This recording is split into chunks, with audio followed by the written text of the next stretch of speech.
ఓం శ్రీ జ్ఞాన సరస్వతి నమః. ఓం నమ శివాయ. అందరికీ నమస్తే. శివరాత్రి సందర్భంగా ఆ పరమశివుడిని కీర్తిస్తూ వేడుకునే అద్భుతమైన పాట ఇది. ఈ పాట శివుని యొక్క అత్యున్నత తేజస్సు, సర్వాంతర్యామి తత్వాన్ని వర్ణిస్తుంది. ఇది శివుడిని జీవనాధారమైన దీపంగా, సూర్యచంద్రులను కళ్ళుగా కలిగిన పవిత్ర శక్తిగా కీర్తిస్తూ భవానీ సమేతుడైన ఆ మంజునాథుని, ఆ శివుని శరణు వేడుకుని అత్యంత శక్తివంతమైన భక్తి గీతం. అదే మంజునాథ సినిమాలోని మహాప్రాణ దీపం డివోషనల్ సాంగ్. ఓం మహాప్రాణ దీపం శివం శివం మహోంకార రూపం శివం శివం మహాసూర్యచంద్రాగ్నినేత్రం పవిత్రం మహాగాఢతిమిరాంతకం సౌరగాత్రం మహాకాంతిబీజం మహాదివ్యతేజం భవానీ సమేతం భజే మంజునాథం. నమః శంకరాయ చ మహేశ్వరాయ చ నమః శివాయ చ శివతరాయ చ భవయరాయ చ మహాప్రాణదీపం శివం శివం భజే మంజునాథం శివం శివం. అద్వైత భాస్కరం మదనారీశ్వరం త్రిదశ హృదయంగమం చతుర్దశి సంగమం పంచభూతాత్మకం సచ్చత్రునాశకం సప్తస్వరేశ్వరం అష్టసిద్ధేశ్వరం నవరస మనోహరం దశ దిశాసు విమలం ఏకాదశోజ్వలం ఏకనాదీశ్వరం ప్రస్తుతివ శంకరం ప్రణత జనకింకరం దుర్జన భయంకరం సజ్జన శుభంకరం ప్రాణిభవతారకం ప్రకృతిహితకారకం భువన భవ్య భవనాయకం భాగ్యాత్మకం రక్షకం ఈశం సురేశం ఋషేశం పరేశం నటేశం గౌరీశం గణేశం భూతేశం మహామధుర పంచాక్షరీ మంత్రమార్షం మహాహర్షవర్ష ప్రవర్షం సుశేషం. నమో హరాయ చ స్వరారాయ చ పురారాయ చ రుద్రాయ చ భద్రాయ చ ఇంద్రాయ చ నిత్యాయ చ నిర్జితాయ చ మహాప్రాణదీపం శివం శివం భజే మంజునాథం శివం శివం.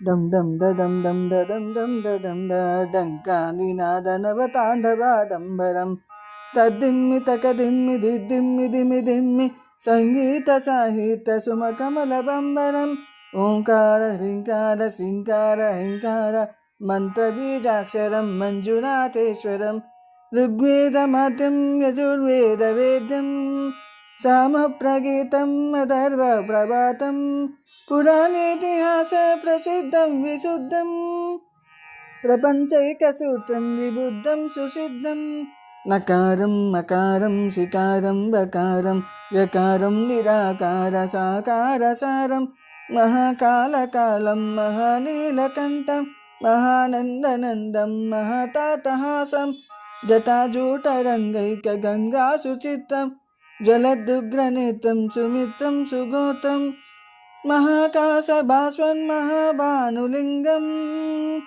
మహాభ్రవర్ణం సువర్ణం ప్రవర్ణం సౌరాష్ట్రసుందరం సోమనాథేశ్వరం శ్రీశైలమందిరం శ్రీమల్లికార్జునం ఉజ్జయినిపురం మహాకాళేశ్వరం వైద్యనాథేశ్వరం మహాభీమేశ్వరం అమరలింగేశ్వరం రామలింగేశ్వరం కాశీ విశ్వేశ్వరం పరం భృష్మేశ్వరం త్రయంబకారీశ్వరం నాగలింగేశ్వరం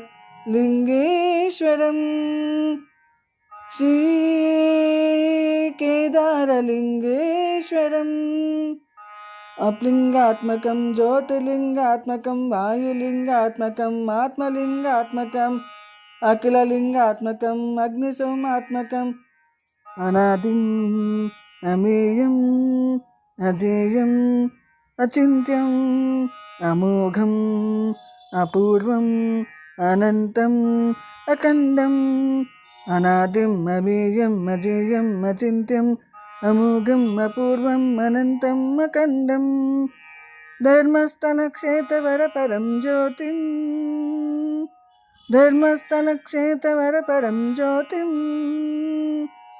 ధర్మస్థలక్షేత్రవరపరం జ్యోతిం ఓం నమ సోమాయ చ సౌమ్యాయ చ భవ్యాయ చ భాగ్యాయ చ శాంతాయ చ శౌర్యాయ చ యోగాయ చ భోగాయ చ కాలాయ చ కాంతాయ చ రమ్యాయ చ గమ్యాయ చ ఈశాయ చ శ్రీచాయ చ సర్వాయ చ సర్వాయ చ ఓం మహాప్రాణదీపం శివం శివం మహోకారరూపం శివం శివం మహాసూర్యచంద్రాగ్నినేతం పవిత్రం మహాగాఢతిమిరాంతకం సౌరగాత్రం మహాకాంతిబీజం మహాదివ్యతేజం భవానీ సమేతం భజే మంజునాథం నమ శంకరాయ చ మయస్కరాయ చ నమ శివాయ చ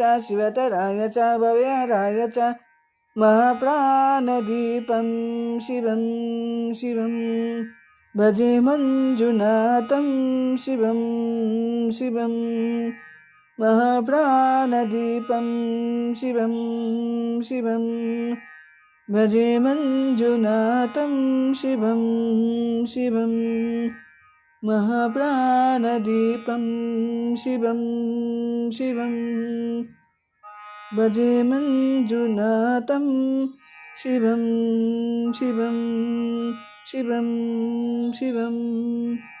ఈ పాటలోని ముఖ్యమైన వాటి అర్థాలు. ఓం మహాప్రాణదీపం శివం శివం, ప్రాణాధారమైన అత్యున్నతమైన శివస్వరూపమైన ఆ దీపము శివుడు. మహోంకార రూపం శివం శివం, ఓంకార రూపంలో ఉన్న శివుడు మంగళకరమైన వాడు అని అర్థము. మహాసూర్య చంద్రాది నేత్రం పవిత్రం, సూర్యుడు చంద్రుడు అగ్నిని కలుగా కలిగిన పవిత్రమైన వాడు. మహాగాఢ తిమిరాంతకం సౌరగాత్రం, అంటే గాఢమైన అజ్ఞానమని ఆ చీకటిని పోగొట్టి సూర్యుని వంటి తేజస్సు కలిగిన శరీరము కలవాడు. మహాకాంతి బీజం మహాదివ్య తేజం, అంటే విశ్వానికి మూలమైన కాంతి, అత్యున్నతమైన దివ్యమైన వెలుగును ప్రసాదించేవారు శివుడు. భవానీ సమేతం భజే మంజునాథం, అంటే భవానీ దేవితో అంటే పార్వతి దేవితో కలిసి ఉన్న మంజునాథుని ఆ శివుణ్ణి నేను నమస్కరిస్తున్నాను, పూజిస్తున్నాను. ఓం నమ శంకరాయ చ మయస్కరాయ చ, అంటే శంకరునికి మంగళం కలిగించేవాడు. మయస్కరాయ అంటే ఆ సుఖాన్ని ఇచ్చేవాడు. ఈ మంత్రము శివుని యొక్క సౌమ్య మరియు రౌద్ర రూపాల ఆ సమతుల్యతను తెలియచేస్తుంది. ఈ పాట శివుని జ్ఞానస్వరూపినిగా సర్వలోక రక్షకునిగా ఆరాధిస్తూ అజ్ఞానాన్ని తొలగించి జ్ఞానాన్ని ప్రసాదించమని, మన జీవితంలో వెలుగు నింపమని వేడుకునే అద్భుతమైన పాట ఇది. అందరూ ఆ పరమశివుని ఈ విధంగా ఆరాధించండి, ఆ పరమశివుని అనుగ్రహాన్ని పొందండి.